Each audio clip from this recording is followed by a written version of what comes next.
The Romance of a Legendary Hero. Oleh Sebuah Cerita.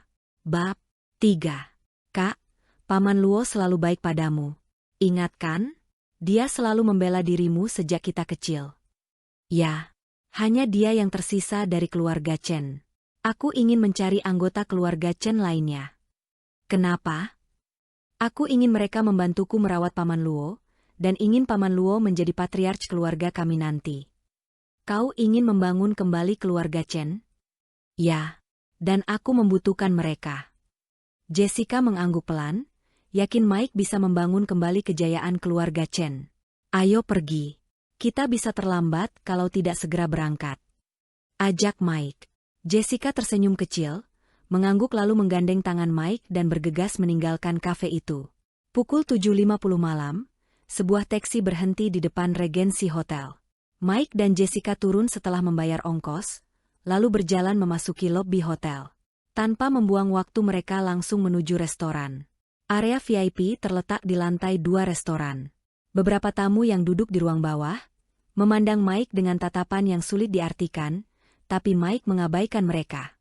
Saat hendak menaiki tangga ke ruang VIP, beberapa petugas keamanan menghentikan mereka.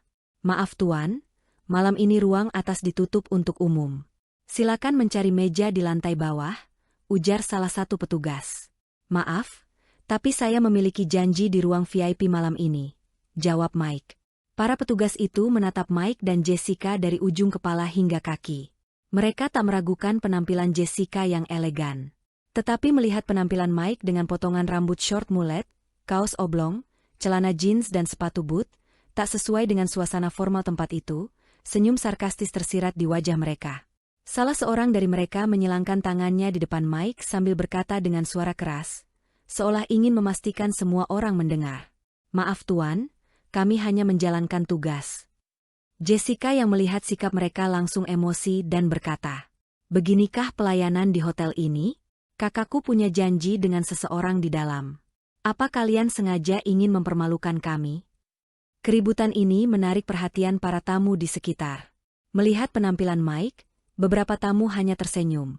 Sebagian menatap Mike dengan pandangan meremehkan, bahkan ada yang tertawa. Di pojok kiri, seorang pemuda berambut klimis dan bersetelan rapi, berbalik menghadap mereka. Albert Dong, sepupu Felix Dong, segera mengenali Jessica sebagai mantan teman sekolahnya yang dulu selalu dikejarnya. Jessica, panggilnya sambil tersenyum. Albert segera bangkit dan mendekat. Jessica memandang sekilas dan langsung mengenalinya. Kenapa tidak duduk di mejaku saja? Aku sendirian dan masih menunggu beberapa teman. Mejaku cukup luas untuk kita, tawarnya sambil tersenyum lebar.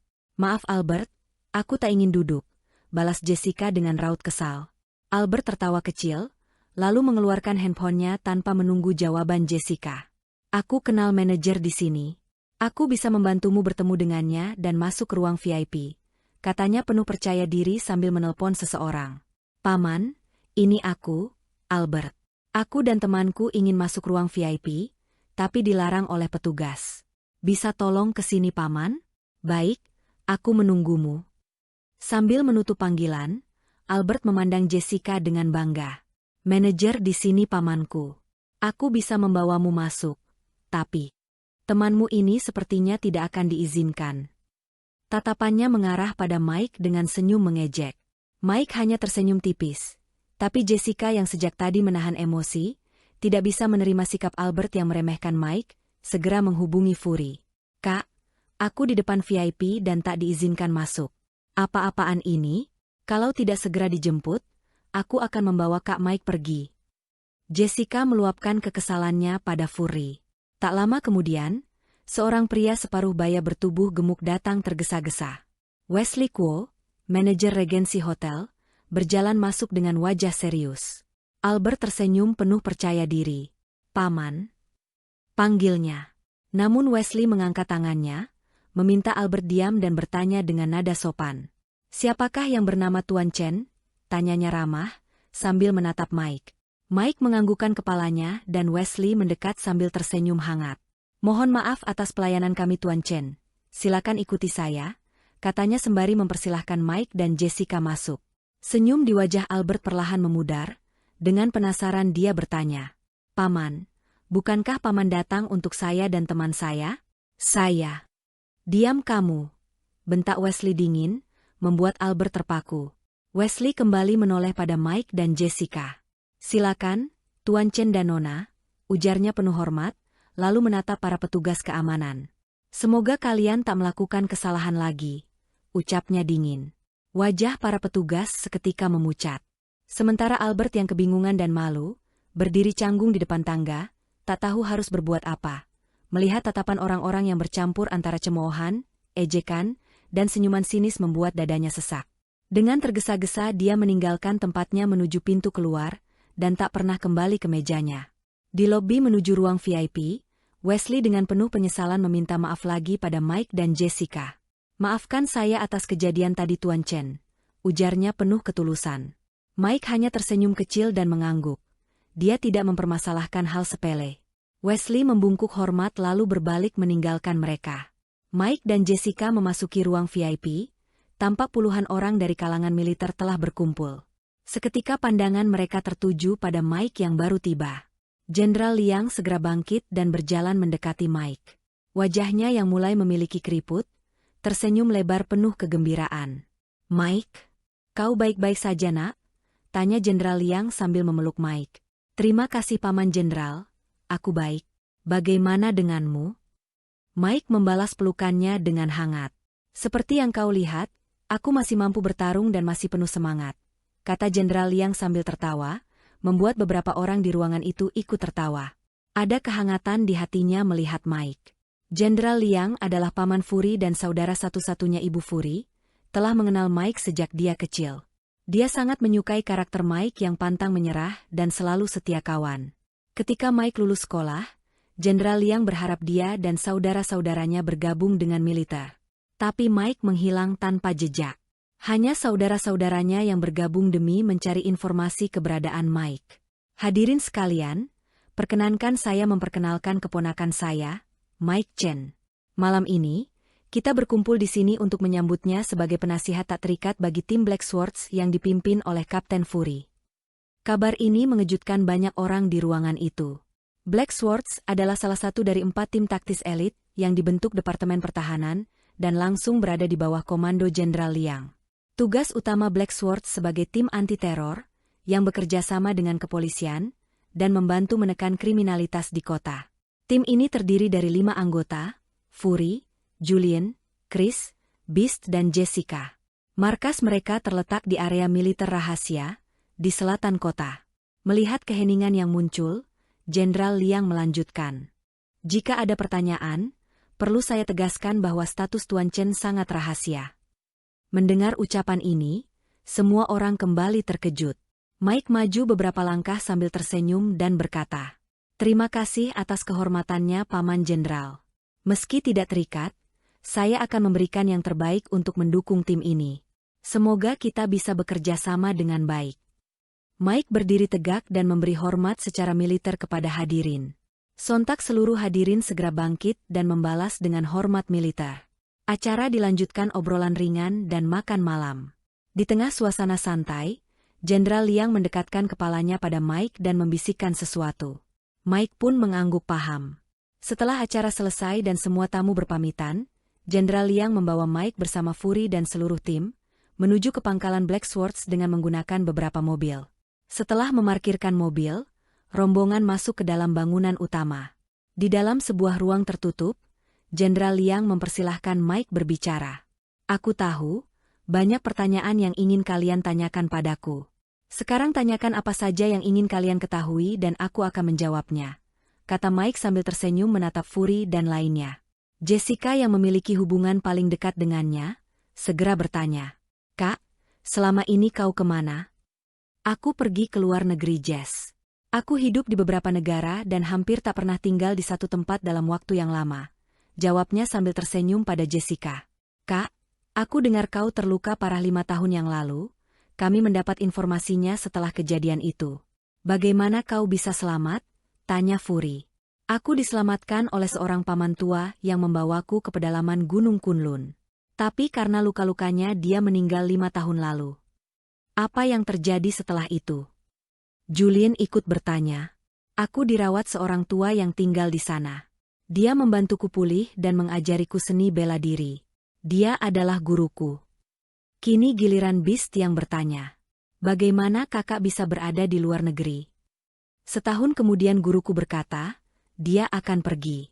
Dia mengatakan jika kami berjodoh, kami akan bertemu lagi suatu saat. Saat itu aku tak bisa langsung kembali ke sini. Aku butuh pengalaman dan modal untuk pulang.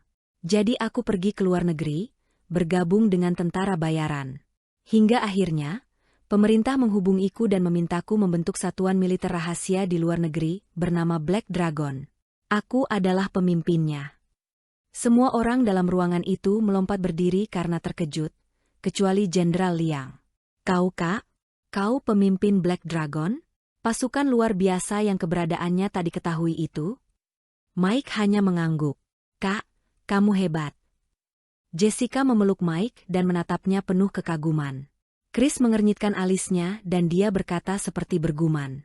Bertahun-tahun aku mencari informasi tentangmu tanpa hasil. Hingga beberapa bulan lalu, aku menemukan hubungan namamu terkait sebuah kata kunci legenda di situs militer, tapi file dilindungi kode rahasia bintang 5. Gara-gara itu, aku nyaris ditangkap karena mengakses file rahasia. Untung saja Paman Liang membantu. Ah kak, aku selalu tahu kau masih hidup, tapi tak pernah menduga kalau itu benar-benar kau. Mike tersenyum menatap Chris dan berkata, karena kau mengakses file rahasia dan Paman Liang membantumu, aku ada di sini hari ini. Aku menghubungi Paman Liang dan berjanji untuk kembali. Mike lalu mendekat dan memeluk mereka satu persatu. Sekarang kita berkumpul di sini dan kita bersama lagi. Suasana haru menyelimuti mereka. Tak terpikirkan oleh mereka bahwa kisah Mike begitu menarik dan penuh kejutan. Mereka tak pernah menduga ternyata Mike berada di militer juga. Jenderal Liang menatap keenam anak muda ini, dan memikirkan peristiwa hebat, apa yang akan mereka lakukan di masa depan. Mereka adalah bakat terbaik yang pernah dikenalnya. Dan persaudaraan mereka sangat erat. Jessica yang larut dalam pelukan Mike, bertanya dengan suara lirih. Apa pangkatmu kak? Mike melepaskan pelukan, mendorong bahu Jessica dengan kedua tangannya dan menatap wajah cantiknya. Menurutmu apa? Jessica tersenyum dan berkata, menurutku, dengan nama Black Dragon, kau seharusnya seorang jenderal. Tapi usiamu masih terlalu muda untuk itu, meskipun itu mungkin saja terjadi. Sebelumnya ada isu di internal militer, tentang seorang jenderal muda yang dianggap sebagai legenda. Mata indah Jessica berputar menggemaskan, seakan sedang menganalisa hal rumit. Jenderal Liang yang mendengar itu tertawa dan berkata, kau benar Jessica. Mike adalah seorang letnan jenderal. Di bahunya ada tanda bunga dan 2 bintang, dengan status sangat dirahasiakan di negeri ini. Dialah legenda itu. Jessica terkejut, mendadak dia melepaskan tangannya dan melangkah mundur lalu memberi hormat pada Mike. Siap jenderal. Semua yang melihatnya terkejut dan ikut mundur ke samping Jessica, lalu memberi hormat kepada Mike. Mike tersenyum masam dan berkata, jangan melakukan ini dimanapun kita berada. Aku tetap kakak kalian. Tapi kak, bagaimanapun kau adalah atasan kami. Dan aturan militer itu jelas, ujar Fury. Mike tertawa dan berkata, ingat statusku dirahasiakan. Di depan umum, aku hanyalah orang biasa dan kalian wajib menjaga rahasia negara. Tak boleh ada yang tahu, kecuali kalian. Dan ini perintah. Kalian paham? Siap jenderal, jawab mereka serempak. Jessica kembali maju dan memeluk Mike. Semua orang tertawa bahagia. Bagaimana kamu bisa menjadi tentara semanja ini, Jess? Mike bercanda dan menggoda Jessica. Sejak dulu aku cuma bisa manja padamu. Pada Chris saja aku tidak mau. Kata Jessica sambil mencubit pinggang Mike dan tertawa. Chris yang mendengarnya, berkata, aku kakaknya, tapi selalu jadi tempat latihan pukulannya. Nasibku sungguh tragis. Semua orang tertawa mendengarnya. Setelah suasana tenang, Jenderal Liang berkata, sekedar mengingatkan pada kalian, tentang kejadian di pabrik hari ini. Semua yang ditahan sudah diserahkan ke kepolisian. Felix Dong cedera parah dan sedang dirawat di rumah sakit. Ayahnya mungkin akan membalas dendam dan itu terserah padamu Mike. Selain itu, bagaimana dengan gadis itu? Apa yang ingin kau lakukan? Dia masih di tahanan kami di ruang bawah. Tanya Jenderal Liang pada Mike. Bisakah seseorang mengantarkanku menemuinya? Chris hendak mengantarkan Mike, tapi Jessica lebih dulu menarik tangan Mike keluar ruangan. Kembali semua tertawa melihat ulah Jessica, karena di antara mereka, dialah yang paling dekat dengan Mike. Mereka mengenang betapa gigihnya Jessica berusaha menemukan Mike selama ini. Ia adalah orang yang paling peduli padanya, seolah hidupnya hanya untuk Mike. Saat Mike menghilang, Jessica masih kecil dan menangis berhari-hari, memaksa semua orang untuk mencari kakaknya. Setelah itu, dia berubah menjadi pemurung. Maka, saat mendengar berita apapun tentang Mike, Jessica selalu bersemangat. Bahkan ia bergabung dengan militer demi menemukan kakaknya dan mereka semua ikut bergabung bersamanya. Mike memasuki ruang tahanan di bawah. Jessica menunggu di luar, memberi kesempatan Mike berbicara berdua dengan gadis itu. Mike menatap Joey yang sedang duduk menunduk di kasur. "Joey, bagaimana kabarmu?" Joey tersentak mendengar suara Mike, tapi tak berani mengangkat kepalanya, hanya menunduk tak menjawab dengan perasaan berkecamuk. "Joey, dalam waktu dekat, aku akan mengantarkanmu pulang ke kampungmu. Ku harap kau mau kembali bersama keluargamu. Aku tak ingin kau hidup seperti ini lagi." Mendengar kata-kata Mike, Joey mulai menangis. Bahunya berguncang, isak tangisnya terdengar. "Joey, demi masa lalu kita, aku telah memaafkanmu sejak 5 tahun yang lalu. Kuharap kau bisa hidup lebih baik." Isaknya semakin terdengar. Mike mendekat, lalu duduk di samping dan mengelus kepalanya. Joey yang merasakan ketulusan Mike, tiba-tiba memeluk dan membenamkan wajahnya di bahu Mike. Mike membiarkannya.